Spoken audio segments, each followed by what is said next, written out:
What up, reader fam? Today I'm doing a tag. I hardly ever do tags anymore, but this is one that I am down to do, so we're gonna do it today, and that is the mid-year book freak out. I hate that it's the middle of the year already. It's July, we only have 6 months of the year left, and I am not okay with this. I really hate thinking about it. Can we please slow down time? That way I can read more books. Imagine if that's the only reason I wanted to slow down time. Oh, you want to slow down time so you can do more with your life? No, I just want to slow down time so I can read more. Oh. This tag was created by Chammy and Ellie, so I will be sure to leave links down below to their videos. Go and check them out. But without further ado, let's start getting freaked out about books. Let's lose our chill!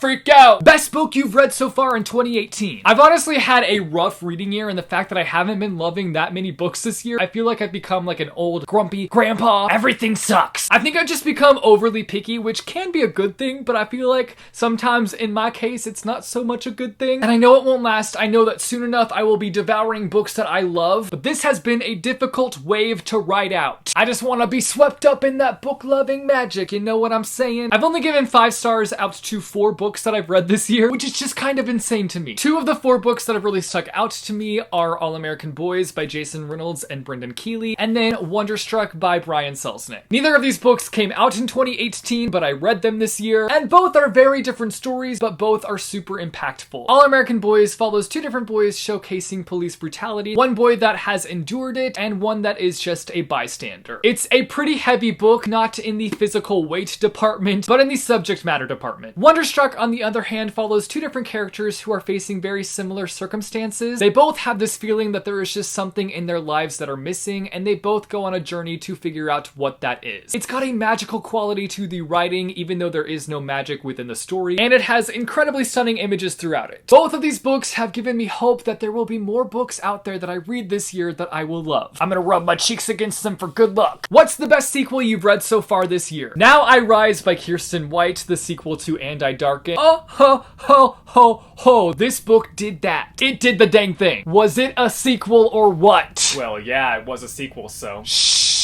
It's a historical retelling of Vlad the Impaler, where in this story, Vlad the Impaler is actually a girl named Lada. It's got a sibling relationship that will wreck your heart. It's got politics galore, and the writing is beautifully detailed. What's a new release that you haven't read yet, but you want to read? There's a lot on my list, let me tell you, but I'ma say The Cruel Prince by Holly Black. It came out in January, and I still have yet to get to it. I'm sure nobody is surprised. I'm always so late when it comes to new releases, even though I'm super hecka excited about them. It always takes me forever to get around to them. I feel like this is a book that will be right up my alley, which is why I really want to read it. But realistically, I know it'll be a while before I get to this book because I really want to read Holly Black's other books before I get to this book. So I want to read The Coldest Girl in Cold Town, which I've started. I'm like halfway through, and honestly, I'm considering DNFing that book because that book and I are just not hitting it off. Every time I get back to it, it honestly just feels like I'm on a messy date with someone and I can't tell if it's going to get better or not. Should I stay or should I go? And then I also want to read The Darkest Part of the Forest before I get to this book. So who knows if I'll end up getting to this book this year. I would really like to, but I don't know if realistically it's going to happen. Most anticipated release for the rest of the year. Try most anticipated release of my life. A Map of Days by Ransom Riggs. The continuation of my all-time favorite trilogy. It's making a comeback and I am deceased. But I'm also not, because if I were deceased, I wouldn't be able to read the book. And that'd be tragic. The book pops out into the world on October 2nd, so if you don't hear from me on October 2nd, you'll know why. Though I have seen that there are advanced reader copies of this book out in the world, and I have no idea how to get my hands on one, but if there are any ARC masters watching this video, please email me. It's an emergency. What has been the biggest disappointing book you've read so far this year? Oh wow, I have so many that have disappointed me this year, unfortunately. It's just because I've become such a picky reader. But I think my biggest disappointment this year, even though I did enjoy this book, and the reason I was disappointed with this book is all on me, but that is Sky and the Deep by Adrienne Young. Like I said, I still really enjoyed it. This is a Vikings book about this girl, and her brother had passed away long ago, but then she's fighting this rival clan and she sees her brother and she stops and she's like, yo, what the heck are you doing alive? I saw you die. I saw your dead body. What you doing here and why are you fighting for the other side? His clan and her clan end up teaming up to fight this other clan that is like legendary, and if they don't team up together to fight this legendary clan, they're all gonna die. So the reason why the disappointment for this book is on me is because I went into this book with super unrealistic expectations, which you should never do. Pro tip, lower your expectations every time you go into a new book. When will I learn my lesson? Probably never. It was still a fun book, so I'm totally down to read more books by this author, but I found myself in the disappointment aisle with this book. I'll leave a link down below in the description as to where you can find my review for this book if you want to hear more specific details as to why I didn't like this one. What's a book that you read this year that completely surprised you? For this one, I'm going with As You Wish by Chelsea Sidoti. I still gave this book a rather low rating. I think I gave it like a 3, maybe 3.5 out of 5 stars. But I was really surprised by how much I ended up enjoying this book just because I read all these reviews before picking up this book and reading it of people just tearing this book to pieces. So maybe that helped lower my expectations going into this book. But I was so entertained by this book. It takes place in this town where on your 18th birthday, you get the chance to make a wish and that wish comes true. I feel like this book was like a plane ride with lots of turbulence, except that was kind of a terrible explanation. It was just like a bumpy ride, but like a fun bumpy ride because you're not like literally bumping up and down while you read it. The story itself is just like super bumpy. Like things are like whoa, whoa, whoa, whoa, whoa. The plot is just bumpy. Pumps in the bumps. Pumps in the bump.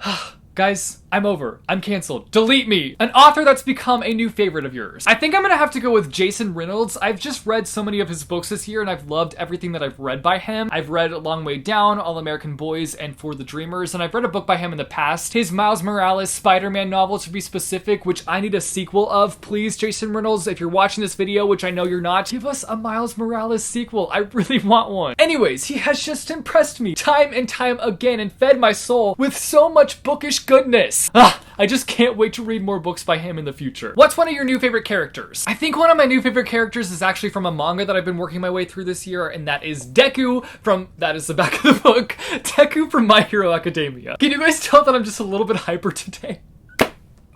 I'm a mess! Help me! I know a lot of you probably don't read manga, but if you're looking for a manga recommendation, I highly recommend My Hero Academia. My Hero Academia might just be your new best friend. I'm just saying. In my mind, I've made it out to be a mixture of Harry Potter and the Avengers. It's about a bunch of wannabe superheroes who have quirks and they go to superhero school to harness their abilities and to become superheroes. Deku is just the purest character in the game. He's the underdog because he doesn't obtain his powers like everybody else does, and because of that he's underestimated a lot of the time, but he's incredibly selfless, he's super smart, and he thinks everything out to a T. And you just can't help but root for him. He's the best. What's your favorite book to film adaptation that you've watched this year? I've seen quite a few this year. I saw A Wrinkle in Time, I saw Ready Player One, I saw Love, Simon. I feel like there was another one, but the one that stood out to me the most, Love, Simon, the one that's based off of Becky Albertelli's Simon versus the Homo Sapiens Agenda. It's not even a perfect adaptation, it doesn't get every detail right, but it was just a good movie. Outside of it being a book to movie adaptation, standing on its own, it was a great movie. I enjoyed it. I left the theater smiling from ear to ear. And even though it's not a perfect book to movie adaptation per se, like it doesn't get every detail right, the heart of the story is present, and that to me is the most important part of any book to movie adaptation.